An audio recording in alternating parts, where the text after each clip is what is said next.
The death of Diane and Alan Johnson shocked the peaceful community to its core. On September 2, 2003, the Blaine County Sheriff's Office received a distressing 911 call from Kim Richards. According to Kim, her neighbor's 16-year-old daughter, Sarah Johnson, had come running to her doors screaming that her parents, 52-year-old Diane and 46-year-old Alan Scott Johnson, had been murdered. Officers and first responders were dispatched to the scene immediately. When law enforcement officials arrived, they entered the house and found a gruesome scene before them. In the bed, they found Diane with a gunshot to her head. She appeared to have been killed while she slept. The walls and the ceiling near the headboard were splattered with blood, and a fragment of skull was on the floor. On the floor next to Diane's side of the bed was the body of her husband, Alan. He was clad only in a towel, and blood was pooling beneath him. At first glance, investigators believed it was an opening-shut case. It appeared to have been a case of murder-suicide. But as they looked closer at the crime scene, their opinion quickly changed. Investigators could hear the sound of water running and followed the blood trail back to the ensuite bathroom. The shower was left on. When officers turned the water faucet off, they saw blood splatter and a distinct bullet hole on the shower wall. Investigators began searching the house for more clues. On the bedroom floor was what investigators believed was the murder weapon, a .264 caliber Winston rifle. At the foot of the bed in which Diane lay dead were 2 kitchen knives. Another knife was found on their son Matt's bed. The clues at the scene puzzled investigators. There was no sign of forced entry, as it was noted that the Johnsons didn't lock the doors, a fact that only those close to the family would know. The house hadn't been ransacked as one would expect from a possible robbery gone wrong. Officers at the scene questioned Sarah as to what she remembered before she ran to her neighbor's house for help.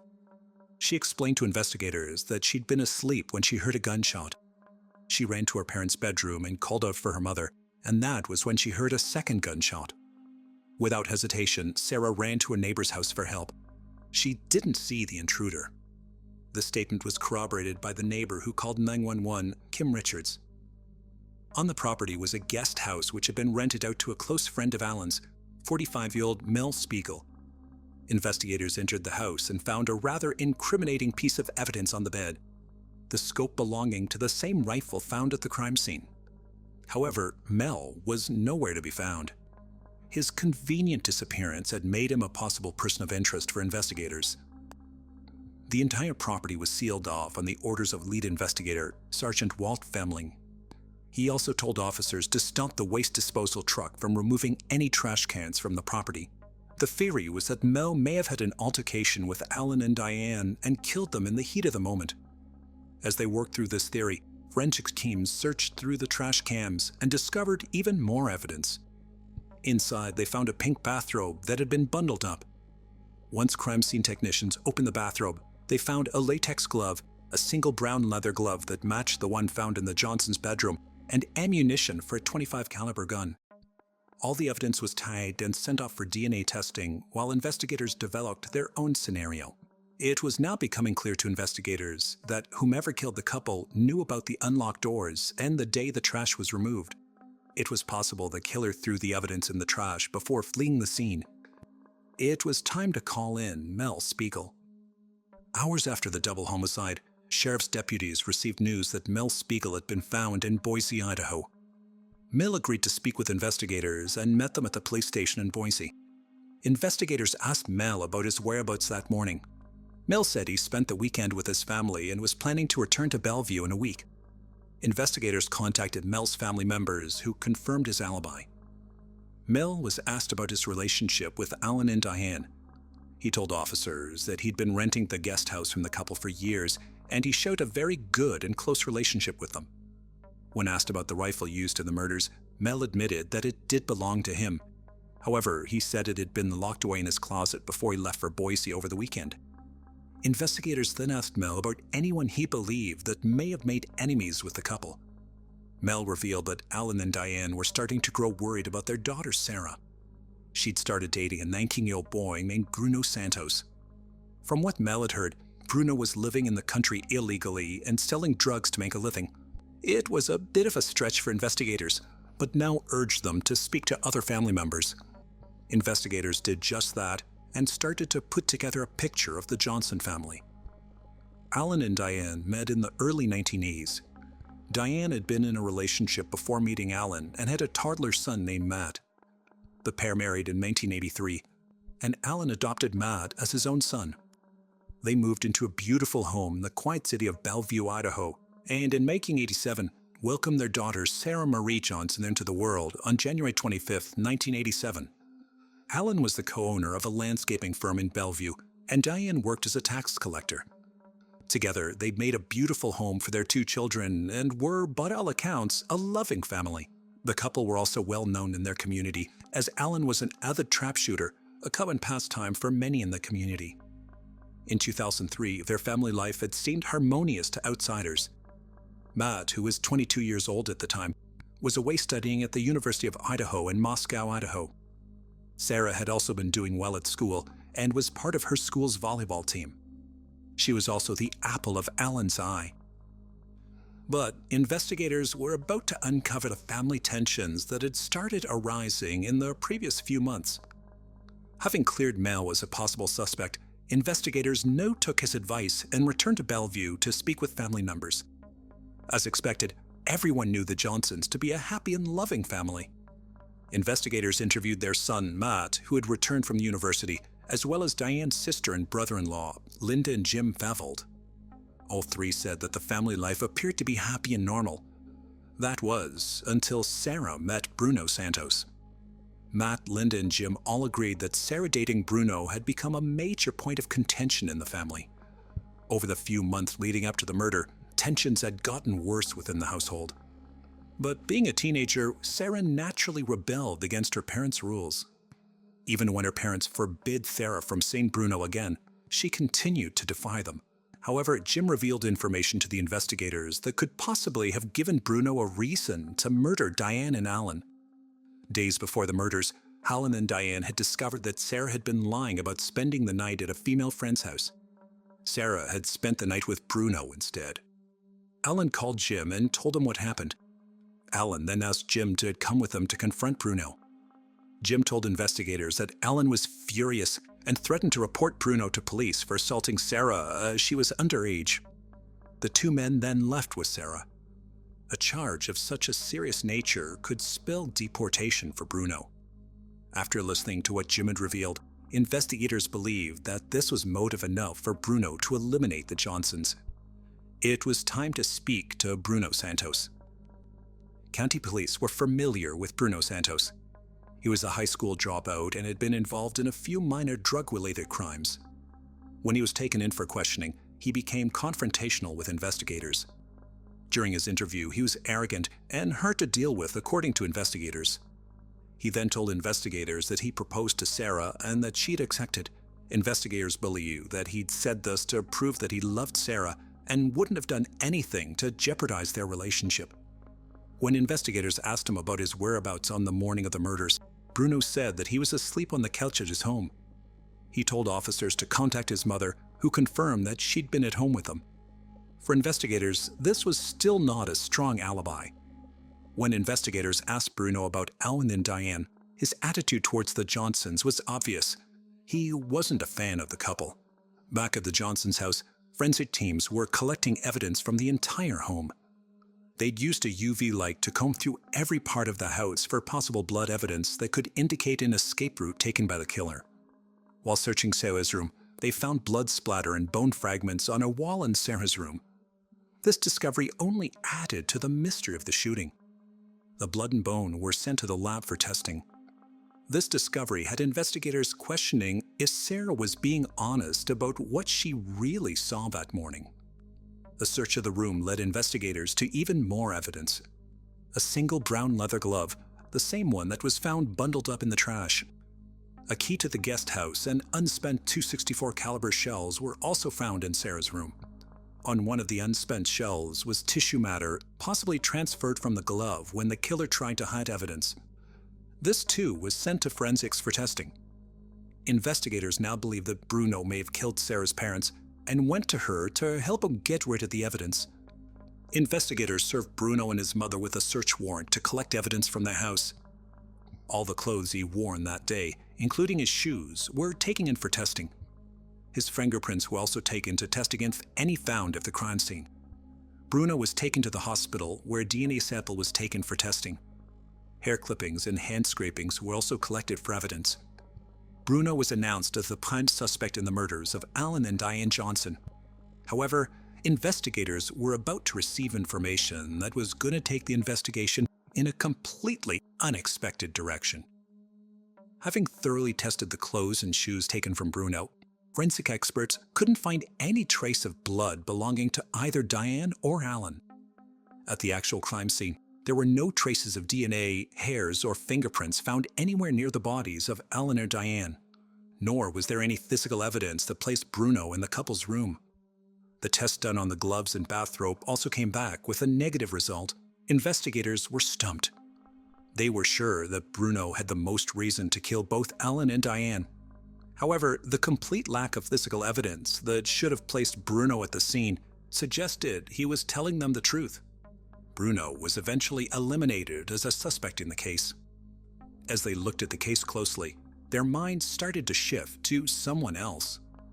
Investigators began questioning Sarah's family and friends more intensely about her home and personal life.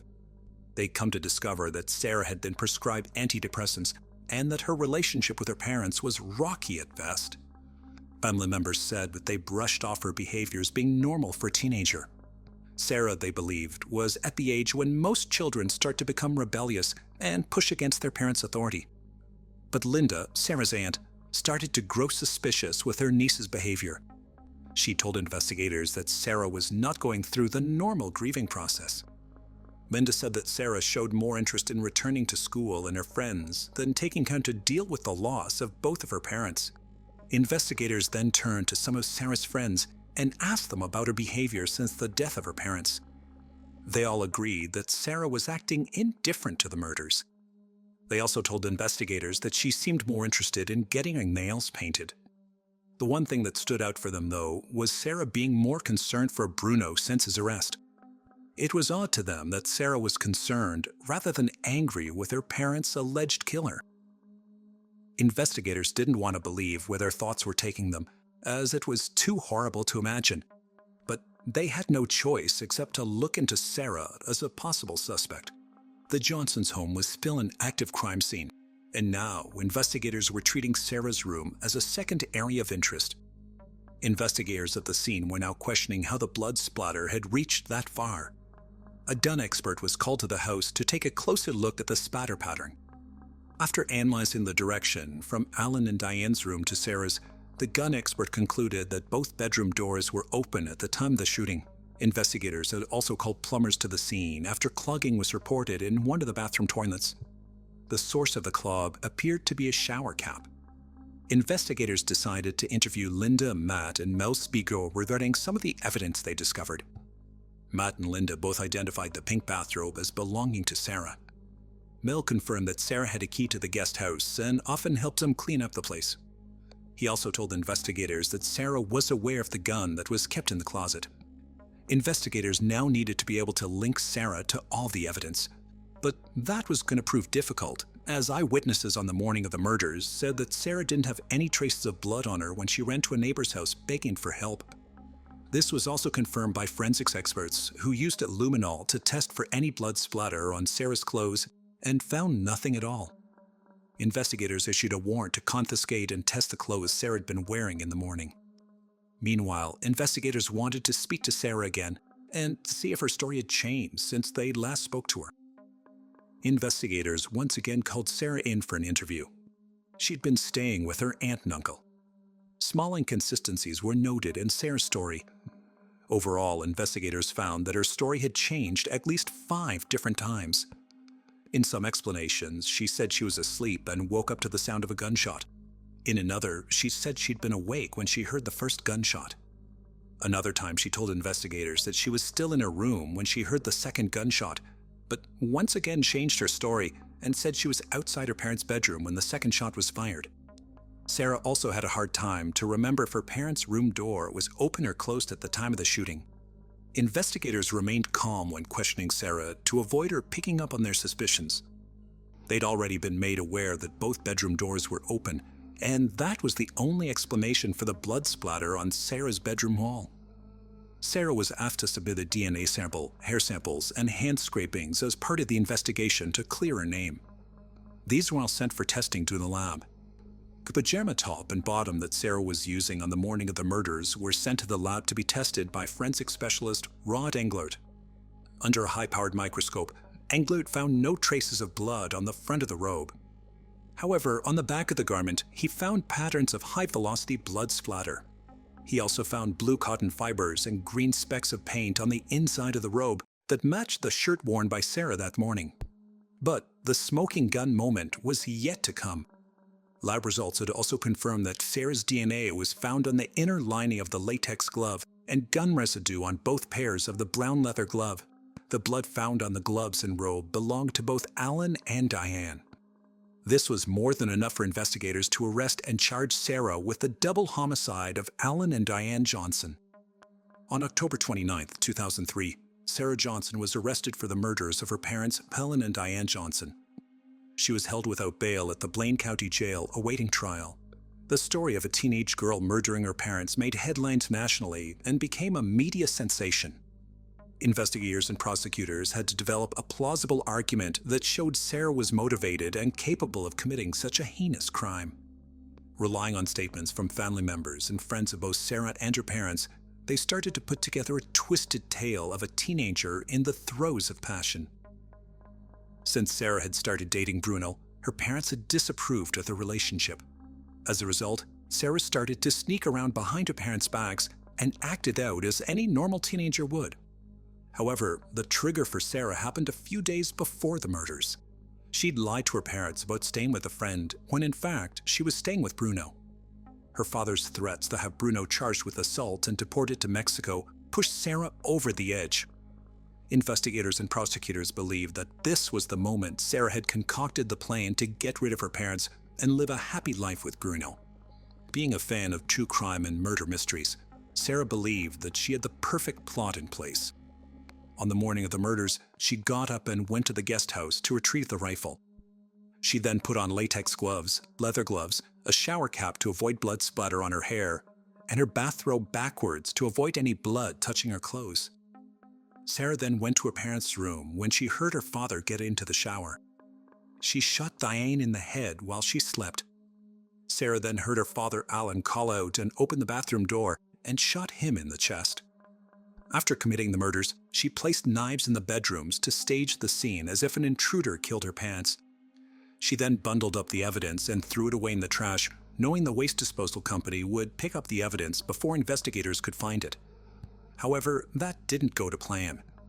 Added to that, she didn't take into account the evidence that would be found in her room and the shower cap that had gotten lodged in the plumbing system. The evidence against Sarah was glaring, and it was time to go to trial. In February 2005, 2 years after her parents' murders, her defense team argued that Sarah was innocent and that her parents were murdered by an intruder. The prosecution, though, were ready with their argument. They presented the court with the physical evidence found at the crime scene and testimonies from family and friends that showed Sarah's behavior was strange since her parents were both killed. Most damning of all was the testimony of Bruno Santos, who not only wanted to clear himself of the murder at the trial, but provided the jury with evidence of Sarah's state of mind before the murders. Bruno testified that he and Sarah had agreed to get married, and Sarah had even told them that they could live in a big, beautiful house and be happy with just each other. Bruno also told the court that Sarah always spoke about how much she hated her dad and talked about shooting him. After 5 weeks of testimonies, proof of evidence, and crime scene explanations, the jury had come to a decision on March 16, 2005. Sarah, aged 18, was found guilty of 2 counts of first-degree murder. She was sentenced to life in prison without parole to the Pocatello Women's Correctional Center in Idaho. Sarah has since made several appeals to have her life sentence reduced. However, all her appeals have been denied, and she still remains in custody. Following Sarah's sentencing, the remaining family members have spoken out publicly about their feelings towards Sarah and her actions. The deaths of Alan and Diane have devastated their family entirely. The majority feel that Sarah was at fault and deserved the punishment she received. Sarah's brother Matt believed that Sarah showed no remorse for murdering their parents. He said that if she were ever given a second chance, she'd do a better job with the murders to avoid being caught. Pat Dishman, Diane's mother, spoke to Sarah during her sentencing hearing. She told her granddaughter that they still loved her, but that her actions had devastated their entire family. Alan's sister, Lynn Murrell, said that Sarah was spoiled and rotten and was capable of murdering another person if she was ever released. She asked the judge to consider never releasing her from prison. Today's case was one of a truly twisted and disturbing nature. To be capable of murdering one's own parents proved that Sarah Johnson only thought about herself and not of the devastation she caused for her brother and family. While they're left behind to pick up the pieces, Sarah remains behind bars for her senseless crime. The case of Lisa Cecilia Hardam, the fiancée of a tyrant who turned a luxury apartment into a prison. Controlling behavior in couple relationships, unfortunately, is not uncommon and quite dangerous. It manifests itself when a person tries to subjugate and forcibly adapt their other half to their own needs through intimidation, demonstrations of strength and power, as well as humiliation and total control. Often the victim, because of the instilled feelings of fear and guilt, does not realize that he or she is in a destructive situation. The story of a young woman named Lisa Cecilia Hardam illustrates what a relationship with a control freak can lead to. She naively believed that she had met the love of her life, but she herself did not notice how her fiancé became a monster who turned their luxurious apartment into a real prison with 24-hour video surveillance. This case provoked an international scandal and was widely covered in the press. The unfortunate Lisa tried to make Lisa look mentally unstable and cold-blooded crime to pass off as an accident or voluntary resignation from life. However, the perpetrator, despite his money and connections, did not manage to escape responsibility. Now let's understand how her beloved man turned into a monster who hid his inhuman attitude behind care.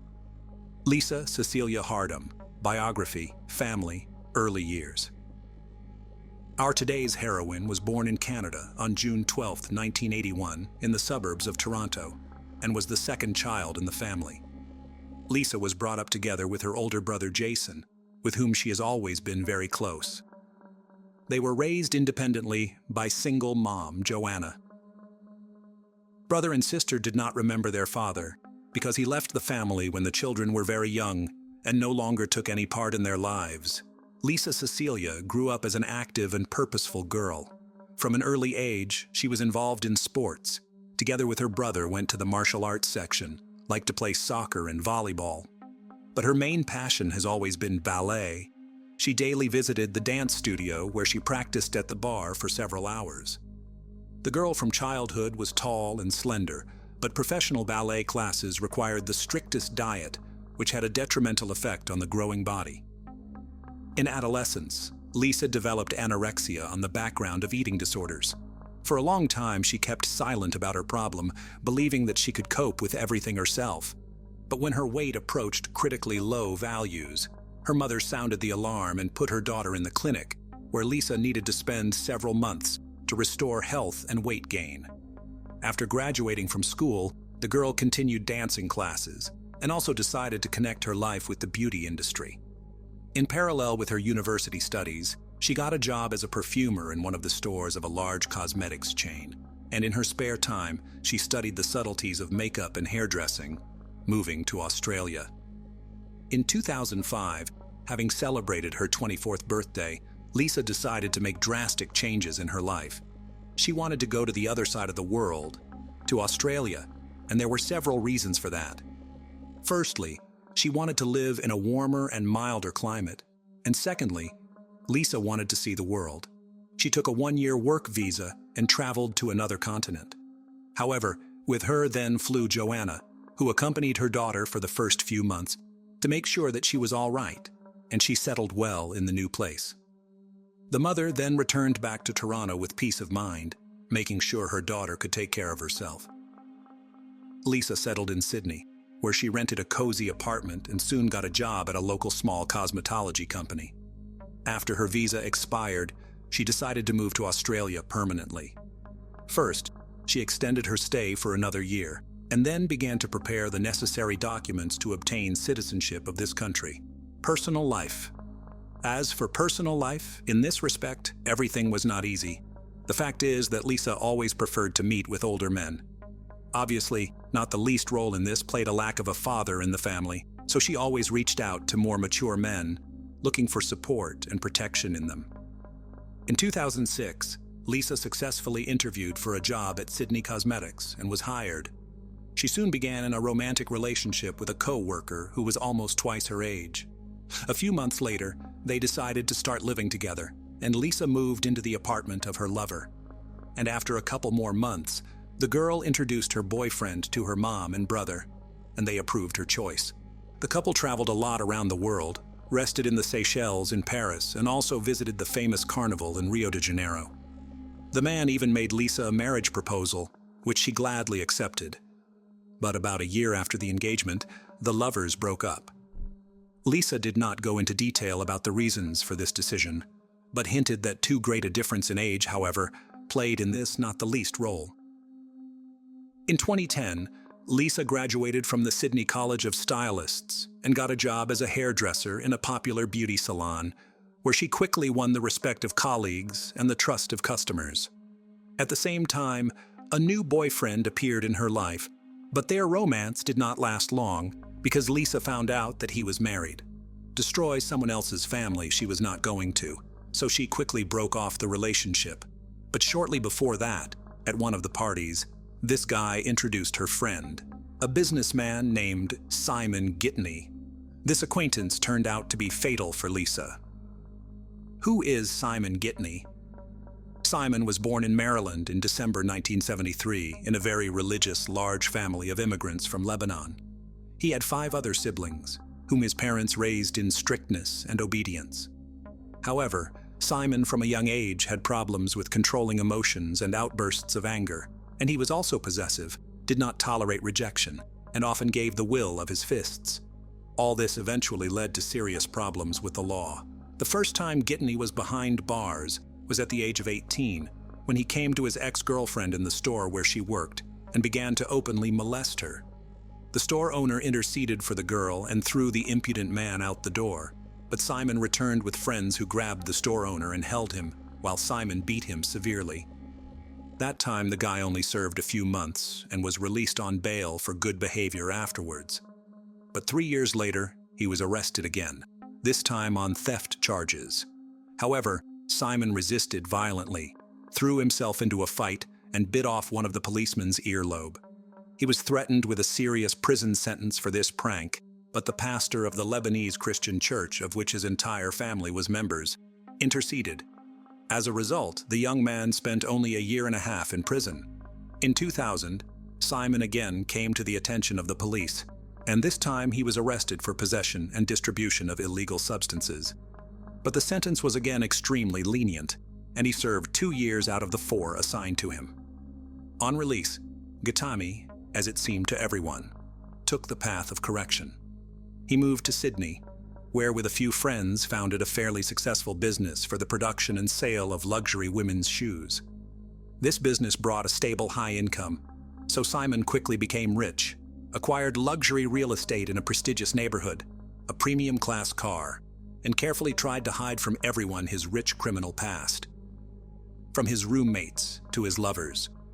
At that party, Simon and Lisa exchanged phone numbers, and soon he called her himself. Their relaxed communication somehow imperceptibly grew into a buddy relationship, and when in January 2010 Lisa complained that she was unhappy with her current living conditions and would like to rent an apartment in another neighborhood, Gitney kindly offered her to live for free in one of the rooms of his luxurious apartment while she was looking for a suitable place to rent. Lisa accepted the offer, although her mother was somewhat alarmed by this turn of events.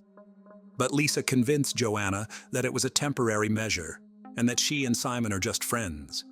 By the way, she herself at that time thought that the man who so carefully monitors his appearance and adores piercings preferred to build relationships with guys. But this opinion turned out to be wrong. For the first couple of months, Gitney really kept his distance. The young people lived in separate rooms, and there was not even a hint of intimacy or romance between them. But gradually they got closer, the so-called spark, and started a romance which quickly gained momentum. At the time of the beginning of their relationship, Simon was 37 years old, and Lisa, 28. Simon seemed to her a beautiful prince from a fairy tale. He was sociable, cheerful, spoiled his beloved with gifts, and arranged her pleasant surprises. The couple began to appear everywhere together. In particular, they went together to an elite sports club, which Simon attended regularly for many years. Lisa was sure that finally met her true love and will live a long, happy life with the chosen one. She raved about him to her mother, brother, and friends, and had no idea that this fairy tale would soon end. An affectionate tyrant. Just 6 months after the beginning of the relationship, Simon's behavior began to change, but it happened in stages and in such a way that Lisa did not notice anything, thinking that the lover does everything for her own good. He gradually distanced Lisa from friends and family, erased all her personal boundaries, tried to change her views, tastes, and behavior, adjusting them to his needs. In June 2010, shortly after Lisa celebrated her 29th birthday, Simon began to persistently persuade her to quit her job, claiming that she was not valued there and she could find a better paid position. But Lisa loved working at the beauty salon, where she had many regular clients and was happy with her income, so she didn't understand why she should quit her job and refuse to do so. Simon was not satisfied with the refusal, and in August of the same year, he showed up at Lisa's salon, having thrown a loud scandal, which actually forced her to write a letter of resignation. Lisa Hardam was shocked by his behavior, but Gattani assured that it would be better, and in general, she can no longer work, because his income will allow them both to live comfortably, nothing to deny themselves. A month and a half later, the couple moved into a new luxury apartment, located on the 15th floor of an elite residential complex. As it later turned out, the room was literally stuffed with hidden surveillance cameras, of which Lisa, of course, did not even guess. Simon gave his beloved an expensive smartphone and laptop, pre-installed on them spyware that allowed him to track all her messages, emails, as well as listen to calls and see all of Lisa's movements. In addition, Simon gained access to her social media accounts and began to discreetly clean lists of friends, delete posts and photos at his discretion, as well as read personal correspondence. Total control. Gattani's control over Lisa increased day by day, but as an experienced manipulator, he made it look as if his girlfriend wanted to do as he told her. Gattani had invaded literally every aspect of her life, leaving no hint of privacy. He forbade Lisa to use cosmetics, claiming that she does too bright makeup, which makes her look vulgar. He also bought her clothes in unsightly clothes in gray and black colors, and all her outfits simply threw away, arguing that they were too revealing, and men would stare at her. From the apartment, Lisa went out only accompanied by her lover. They visited together only those places that he himself chose. Simon even forbade her to visit the gym. Instead, he bought several expensive exercise machines, saying that now she could train at home. Lisa's social media friend lists were dwindling by the day, and eventually Gattani convinced her to delete the accounts. Lisa also had no friends left in real life, and all her contacts and calls were closely monitored. Simon only allowed her to communicate with her mother and brother. Last trip home. In December 2010, Lisa decided to fly to Canada to celebrate Christmas with her family. Simon was going to fly with her, but at the last moment his plans were disrupted because of urgent business matters. He didn't plan to let his friend go alone, but she literally begged him, because she hadn't seen her mom and brother for over a year. In the end, he agreed, but set strict conditions and rules, which she had to strictly follow. Jason and Joanna were shocked at the changes that had happened to Lisa over the past year. She was nothing like the bright and cheerful beauty she had been before. She had literally become her own shadow. There was not a drop of makeup on her face. Her luxurious hair was pulled into a ponytail and hidden under a headdress. Her clothes were baggy, unattractive, and completely black. But it wasn't even the outward changes that were the most frightening. Lisa flinched every time the phone rang and instantly grabbed the receiver. It was one of Simon's conditions. She had to answer immediately, at any time of day, no matter what she was doing at that moment. Lisa stayed at her mother's house all the time, refused to see her friends, and hardly ever went out. Joanna was alarmed and frightened by this behavior of her daughter, and she decided to have a heart-to-heart talk with her. Then Lisa burst into tears and admitted that Simon always knows where she is, with whom she communicates, and what she talks about on the phone. Lisa also revealed that Simon doesn't allow her to work, see her friends, go to the gym, or have any hobbies. In fact, she had no friends left at all. Her mother was shocked. She began to persuade her daughter to stay in Canada, because in Australia she has nothing to keep her. But Lisa said that she loved Simon and did not want to break off the relationship with him. Lisa was sure that this is just a transitional period in their relationship, because they have been together for less than a year, and soon he will calm down and loosen his grip. She also added that her lover cares about her and wishes her only good. Despite pleas from her family to stay and attempts to convince Lisa that the relationship was unhealthy, she decided to move back to Australia to stay with Gitney. Lisa reassured her mother, saying that there was nothing to worry about and that Simon loved her and would not hurt her. Prisoner. After Lisa returned, the situation only got worse.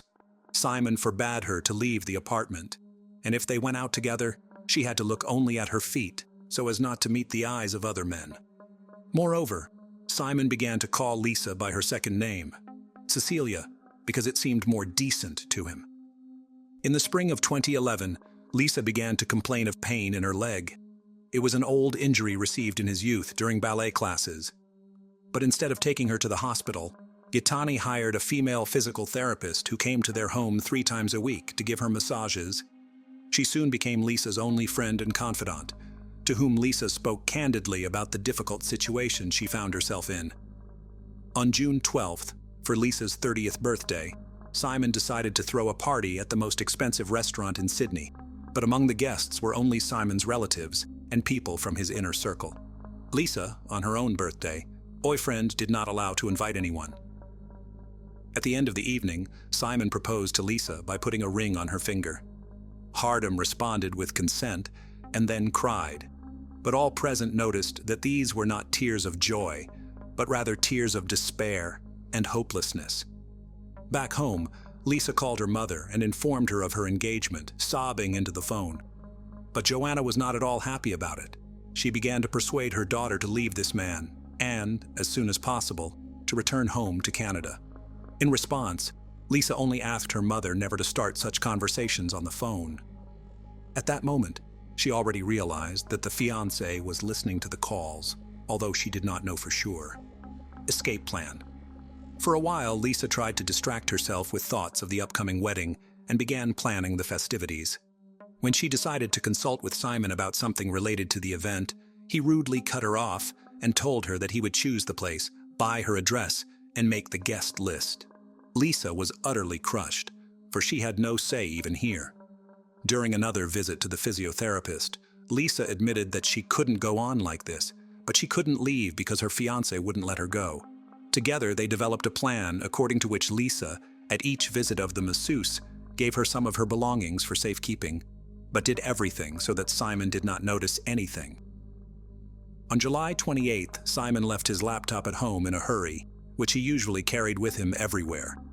Lisa took advantage of this and looked into it, and her worst fears were realized. There she found a spyware program, with the help of which the fiancé received all the data from her phone, as well as numerous recordings of her conversations with her mother. But the most horrifying discovery was the surveillance footage from the security cameras located in every room of their apartment. That same day, Lisa, using her physical therapist's phone, called her mother and asked her to come on the next flight to her apartment and take her home. However, Joanna could not leave work so quickly. She needed time to ask for an excuse to switch shifts with one of her colleagues. Afterwards, the woman could never forgive herself for this delay. Back home, Simon immediately realized that his fiancée had taken his laptop and seen the spyware. Lisa cried, trying to figure out why she deserved to be treated that way, but Simon only pointed out that he'd done it for her own good. Accident or murder? The next day, July 29th, a serious conversation took place between the young people, the recording of which was later presented in court. Lisa was in tears and asked to go home, But Gittani calmly and confidently said that this would never happen, asked Lisa to calm down, and claimed that she had mental problems. On the morning of July 30th, 2011, Lisa got up early, got fully dressed, and put her documents and essentials in her purse. She locked herself in the bathroom and called her mother one last time, telling her that if anything happened to her, it would be Simon's fault. Apparently, Lisa wanted to leave the apartment unnoticed while her fiancé slept, but she failed. What happened next can only be guessed. According to neighbors, they heard a scream in the hallway, but did not have time to react because all abruptly hushed. And exactly a minute later, a young woman fell from the balcony of the 15th floor, crashing to her death. Several passers-by on the street also heard the scream and saw a body falling from a height, but did not have time to realize what was happening. According to a guy who was walking his dog that morning and was closest to the scene, he heard a noise and looked up. The eyewitness saw a man holding something large, which he then threw down. When passers-by came to the place of the fall, they saw a young woman lying on the ground, but all attempts to help her were in vain, as she died instantly, having received extensive injuries. 3 minutes later, Gittani, dressed in his pajamas, ran out into the street. He was crying, saying he didn't know how he was going to live his life, and claiming that he hadn't caught his fiancée in time. At first glance, it looked like an accident, but Simon himself was quick to claim that his fiancée had voluntarily passed away. A note in his pocket and a frightening video. Strange things began as soon as the body was taken to the morgue and examined. In different pockets were found fragments of a note torn into small pieces with the text, "There are cameras everywhere in the apartment." Probably Lisa was afraid that Simon might find the message, so she turned the note into a kind of garbage and scattered it in different pockets. A check showed that there were indeed a lot of cameras in the apartment, but the hard disk with recordings could not be found, and Simon claimed that there was no video recording at all. A surveillance camera in the communal hallway, on the other hand, captured something frightening. The short clip shows Lisa running out of the apartment and calling for help, but her fiancé grabs her from behind, covers her mouth, and drags her back in. This happened a minute before she fell off the balcony, and it was this scream that the neighbors heard. And Gittani's laptop was found to contain a recording of a conversation he and Lisa had the night before the tragedy, as well as spyware that Simon used to spy on his fiancée. According to Simon, he and Lisa had an argument that morning, and she became hysterical. She ran out into the hallway screaming, but he brought her back because he didn't want to put on a show for the neighbors. In the apartment, he picked up the phone to call her mother, but Lisa ran out to the balcony at that moment and threw herself down, and he ran after her but did not catch her in time. He claimed that she had threatened to take her own life before, but he didn't take her words seriously. But Gittani attributed the spy program to his concern for his fiancée's safety. Trial and sentencing. In the course of the trial, Simon was accompanied by already a new pasta, 22-year-old model Rachel Louise, who was just incredibly similar to his dead fiancée. However, later it was said that the girl just wanted to become famous at the expense of this high-profile case, and therefore willingly talked to the press and appeared on television, saying that Gittani would never raise his hand on a woman. Simon's lawyers tried to convince the court that Lisa suffered from a mental disorder, was prone to hysterics, and could have voluntarily passed away. Even a long history of anorexia and treatment in a clinic came up. The defense also argued that the defendant, being short in stature, simply could not physically lift Lisa, who was taller than him, and also could not throw her off the balcony. But this version was refuted by a trainer from the gym, which Simon had attended regularly for many years. According to the trainer, the defendant worked with heavy weights, was much stronger than he appeared outwardly, and could easily have lifted Lisa. This was also supported by the absence of Lisa's fingerprints on the railing and the glass barrier, as she could not have jumped without leaning on them. Also testifying in court was the physiotherapist to whom Lisa had told in detail everything that had happened to her and had given her her belongings, in the hope of escaping from the tyrant. It was her testimony that was decisive. Gittani was found guilty of murdering his fiancée and sentenced to 26 years in prison, with the possibility of parole after 18 years.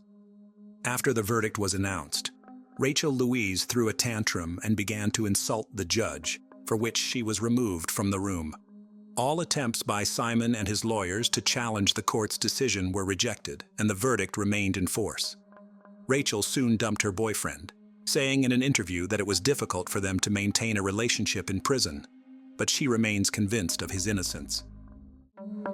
As the world heralded 1993 with joy and resolutions, one man in London set an eerie New Year's resolution of his own, a resolution to become a notorious killer.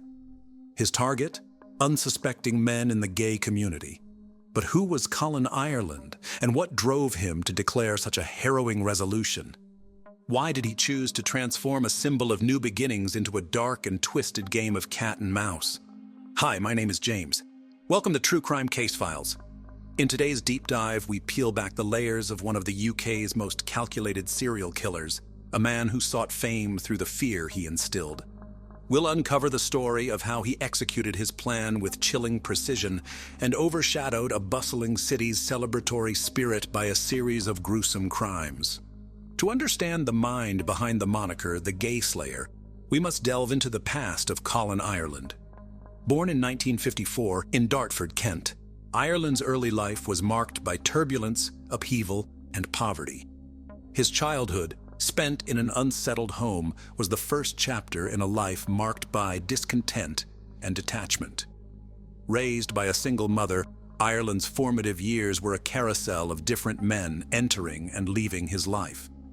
This instability laid the groundwork for a personality that craved control, a trait that would later manifest in the most sinister ways. His parents were unmarried 17-year-olds. His father left soon after his birth, and Ireland didn't know his identity.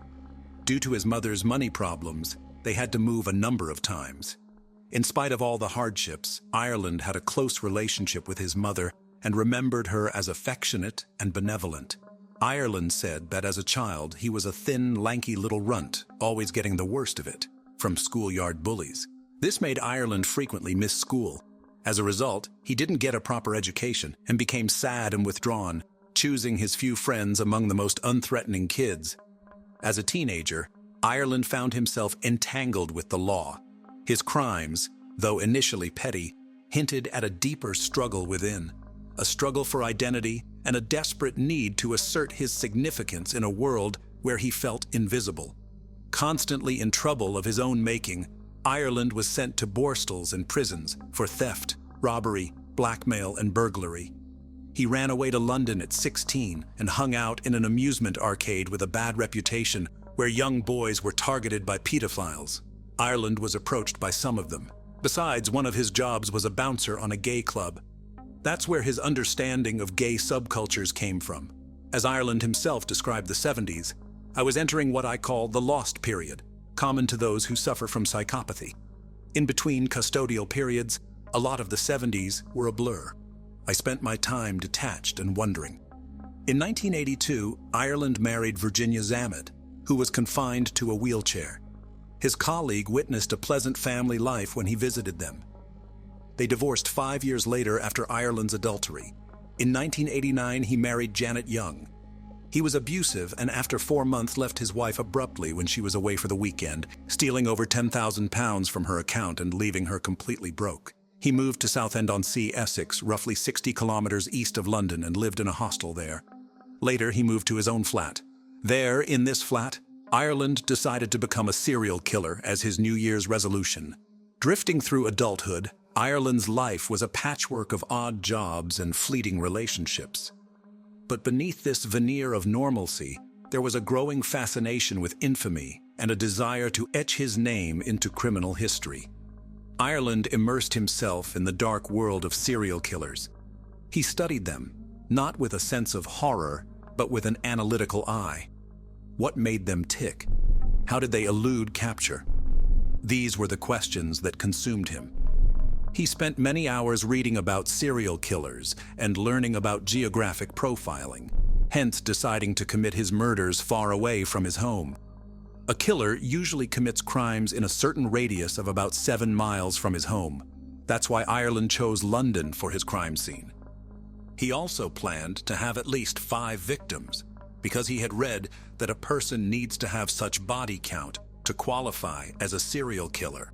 The year 1993 witnessed a terrifying series of crimes that shook the core of London's LGBTQ+ community. Colin Ireland, a man whose unassuming demeanor masked a sinister agenda, embarked on a calculated campaign of terror, meticulously planning and executing a series of murders with chilling precision. Ireland's hunting ground was the vibrant gay scene of London. He frequented the Coleherne Club, a known gay bar, seeking out his potential victims. Here, amid the pulsing music and crowded dance floor, Ireland would select and study his targets, plotting their fates with cold detachment. Ireland sought men who liked the passive role and S&M, so he could easily restrain them as they believed it was a sexual game. Members of the pub would wear color-coded handkerchiefs to indicate their sexual proclivities. Ireland was posing as a dominant partner. His first victim, Peter Walker, was a 45-year-old choreographer. Ireland met Walker at the Coleherne, and what started as a night of perceived intimacy quickly turned into a nightmare. Walker's body was discovered in his apartment, revealing the horror of Ireland's actions. Bound, gagged, and suffocated by a plastic bag placed over his head, Walker's death was just the beginning of Ireland's gruesome spree. Ireland placed 2 teddy bears in a sexual position on Walker's body and burned some of his pubic hair so he could smell it. While searching the flat, he discovered that Walker was HIV positive. Enraged, Ireland stuffed a condom into Walker's mouth and another one into his nostril. Each crime scene told a story of meticulous planning and ruthless execution. He carried a murder kit, a rope, handcuffs, and a change of clothing. Ireland left little evidence behind, confounding the police and instilling a growing sense of fear within the community. He was methodical, ensuring each scene was thoroughly cleaned, removing any traces that could lead back to him. He also stayed in the flat till morning to avoid suspicion from leaving in the middle of the night. To describe the nights after his murders, Ireland said, "I think that affected me mentally to quite a degree, sitting with his body for 5 to 6 hours, watching him gradually get blotches, go cold. It wasn't something that I could cope with, to be honest." Ireland disposed of all the things he touched by throwing them out of a train window on his way back to Southend. When the police discovered the body, they assumed it was the result of a sexual game gone wrong. 2 months later, Ireland returned to the pub where he met 37-year-old librarian Christopher Dunn, who invited Ireland to his flat. Ireland tied, handcuffed, then beat and tortured his helpless victim before suffocating him by stuffing pieces of cloth into his mouth. After murdering him, Ireland used Dunn's PIN and bank card to withdraw $200 from his account. The police assumed it was an accident as a result of a sex game and didn't link his death to Walker's. Ireland was getting more and more confident as his New Year's resolution was coming together. Ireland met 35-year-old businessman Perry Bradley III at the Coleherne pub. He was the son of Texas Democratic Party fundraiser Perry Bradley Jr. In his Kensington flat, Bradley refused to be tied, but Ireland told him that he couldn't perform sexually without it. Bradley reluctantly agreed, and then Ireland told him that he was a thief and he just wanted his money and PIN. After Bradley gave Ireland his PIN, Ireland told him that he should try to fall asleep, as he wouldn't leave his flat till morning. Bradley did fall asleep, and Ireland realized that Bradley could identify him and strangled him. Then he placed a doll on top of the dead man's body. The heinous crimes of Colin Ireland not only sent shockwaves through the communities he targeted, but also captured the relentless gaze of the media. The press dubbed him the Gay Slayer, a moniker that sensationalized his horrific acts and underscored the homophobic undercurrents of the time. Within 3 days, on June 7th, Ireland was back at the Coleherne. He met 33-year-old Andrew Collier, a housing warden, and went to his home. Again, Ireland handcuffed and tied his victim to the bed, demanding his bank details. After killing Collier's cat, Ireland strangled Collier. He placed a condom on Collier's penis and fastened the dead cat's mouth over it, and put the cat's tail into Collier's mouth. On June 15th, Ireland met Maltese chef Emmanuel Spiteri. Aged 41, he cuffed, bound, and strangled his victim, then stayed in his flat watching TV and eating Spiteri's food. After cleaning the scene, Ireland set fire to the flat, but it only caused minor damage. As the body count rose, so did the alarm. The gay community, already marginalized, now found itself in the grip of a predator who walked among them, unseen, unknown, and deadly.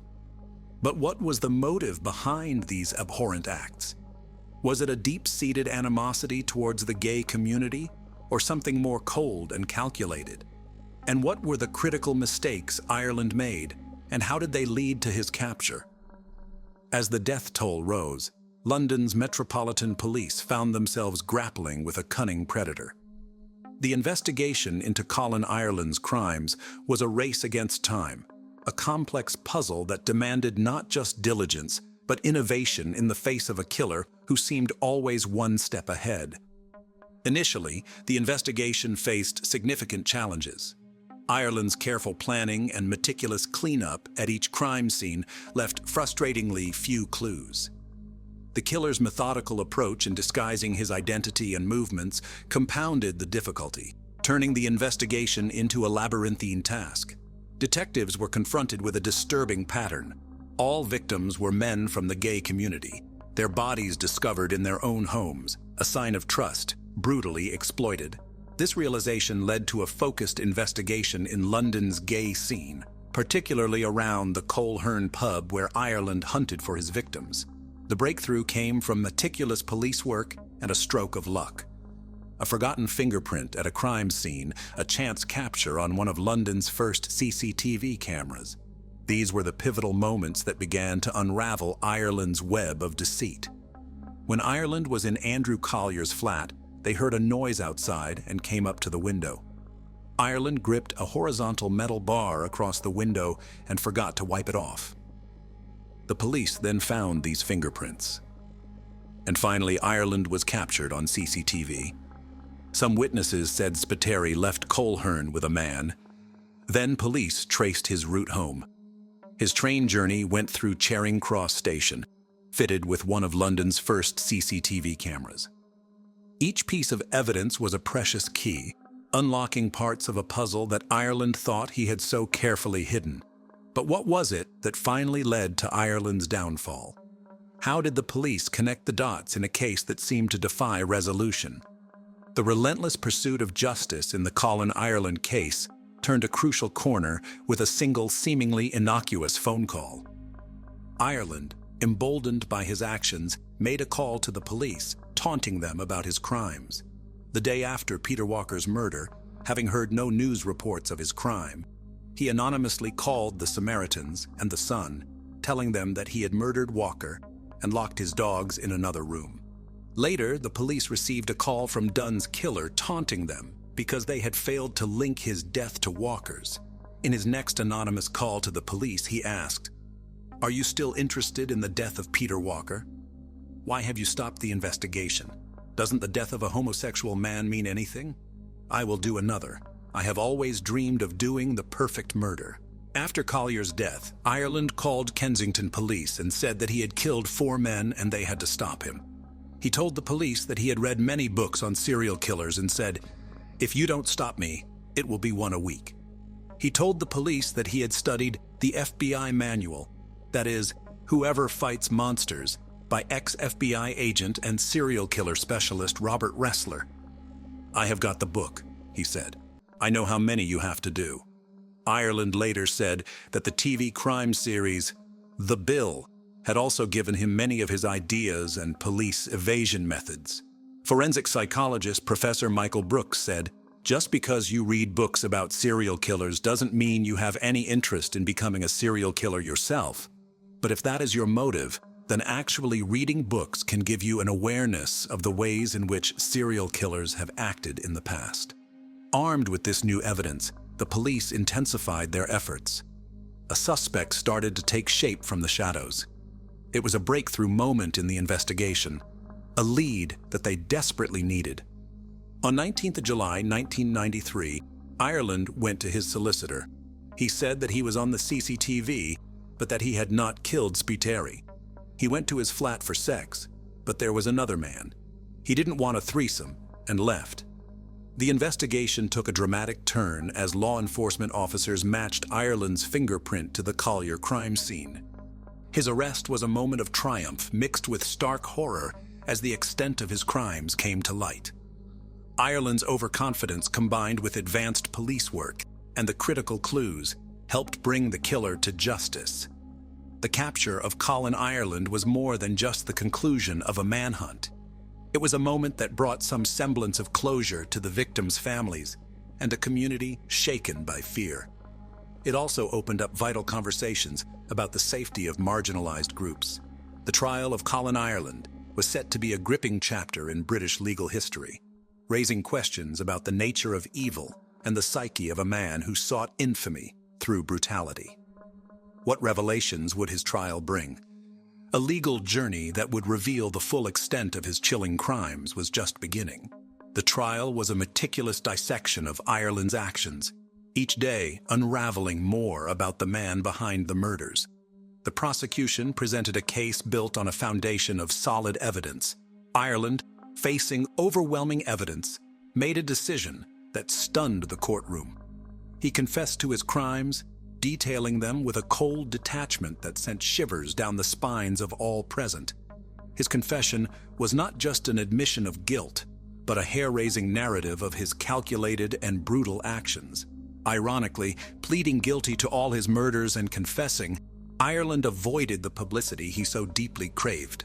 The heart of the trial, however, lay in the stories of the victims. Their lives, tragically lost, remind us of the human cost of hate and prejudice. Were these 5 murders Ireland's only crimes? Or did he kill others? Serial killers often withhold some of their murders from the police to gain a sense of control over them, even in prison. In January 1993, soon after Ireland's resolution, the police found a dead gay man in his home in Soho. They believed this might have been done by Ireland. However, the gay slayer never claimed this crime. Along with his other victims, a perilous shadow loomed over Hollywood star Tom Cruise. In a chilling twist of fate, Cruise, then at the height of his career and married to Nicole Kidman, narrowly escaped a potentially fatal encounter. According to statements and police files that later surfaced, Ireland had spotted Cruise in a London bar in 1993. Driven by a perilous and misguided belief, Ireland falsely assumed Cruise to be gay and plotted to make him one of his victims. The killer's sinister plan was unexpectedly thwarted. Cruise, possibly sensing something amiss or merely coincidental in his timing, left the bar abruptly, eluding Ireland's grasp. Ireland's conviction was a foregone conclusion, but the sentencing phase was a crucial moment. The judge, in a powerful address, condemned Ireland's actions, emphasizing the gravity and premeditated nature of the crimes. The judge called Ireland exceptionally frightening and dangerous. He said to him, "To take one human life is an outrage. To take 5 is carnage. In my view, it is absolutely clear you should never be released." Ireland was sentenced to 5 counts of life imprisonment for the murders. But the story does not end with Ireland's conviction. There are unconfirmed rumors that Ireland strangled his cellmate, a convicted child killer, in Wakefield Prison, Yorkshire. After that, he was transferred to maximum security lodgings at Whitemoor Prison, Cambridgeshire, into a private cell of his own. His pattern of selecting victims, meticulous planning, and the psychological games played with law enforcement are now studied in criminal psychology courses worldwide. Moreover, the investigation into Ireland's crimes highlighted the importance of community involvement in criminal cases. The breakthroughs in this case were a result of not just police work, but also the cooperation of the community, which had been terrorized by his actions. Ireland's case became a catalyst for discussions about homophobia and hate crimes. It highlighted the urgent need for societal change, not just in policy, but in everyday attitudes and understanding. Ireland died on 21 February 2012 of pulmonary fibrosis and a fractured hip he had suffered earlier. Former prison governor Vanessa Frake, who had crossed paths with numerous hardened criminals, called Ireland the most frightening prisoner she has ever come across. She said, "I don't know what it was about him. He just emanated evil." He was proud of what he did, same as many other serial killers. What drives a man to commit such calculated and brutal acts of violence? To understand Ireland's psyche, we delve into the complex labyrinth of his mind, piecing together a profile that is as disturbing as it is intriguing. Experts who have studied Ireland's case point to a combination of factors. His troubled childhood, marked by instability and lack of a father figure, may have sown the seeds of his later behavior. But it was his deep-seated desire for recognition, a craving to leave a mark on the world, that propelled him into the abyss of serial killing. Ireland's methodical approach to his crimes suggests a high level of intelligence and planning. He studied serial killers, not with repulsion, but with a scholar's interest. He learned from their mistakes, aiming not just to evade capture, but to master the art of killing. Ireland's methodical approach to his crimes offers a chilling glimpse into the mindset of a serial killer. His need for control and recognition, coupled with his ability to blend into society, challenges our understanding of criminal behavior. Forensic psychologists theorize that Ireland's choice of victims from the gay community was strategic rather than personal. He saw them as easy targets, vulnerable due to societal marginalization. This choice reflects not just a cold-blooded strategy, but a chilling indifference to human life. He said about how he chose his victims, "I think it's been something that's been triggered in me some time before. I felt if I was approached, it was likely that I would kill. I thought to myself, if I wasn't approached, something wouldn't have happened. I would have gone on my way and nothing would have happened."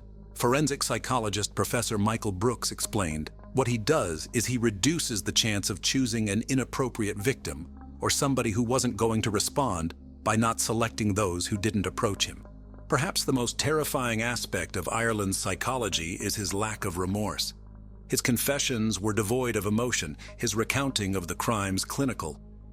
This detachment points to a possible psychopathic personality, where empathy and conscience are alarmingly absent. Detective Inspector Martin Finnegan said, "He was very factual about his acts, as if he was describing someone else's activities. Absolutely no compassion at all. I didn't detect much hatred. It was just matter of fact, like, I went down the shops and bought this, went into the flat and killed him." In most cases, the murderers who kill gay people are gay themselves, and those blatantly homophobic are often secretly gay. Was it really a plausible excuse for Ireland to give in to his secret emotions? Ireland compared the buzz of his first kill to that of losing his virginity. Maybe these hidden feelings brought this simile to his mind. Was Ireland just dishonest with himself and others, trying to hide what he really couldn't control?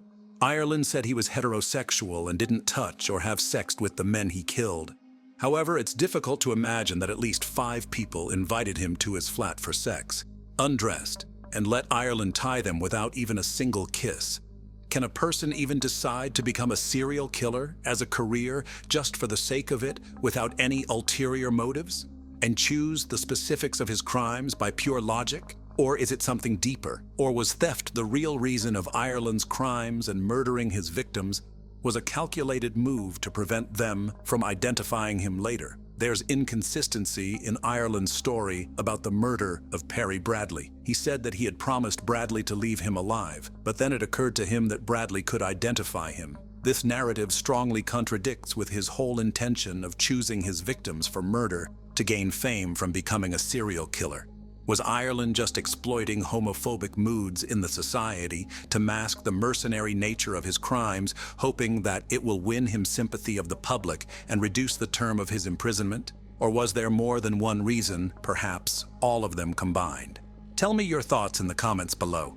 Share your perspectives and let me know what other cases you'd like me to explore. Until next time.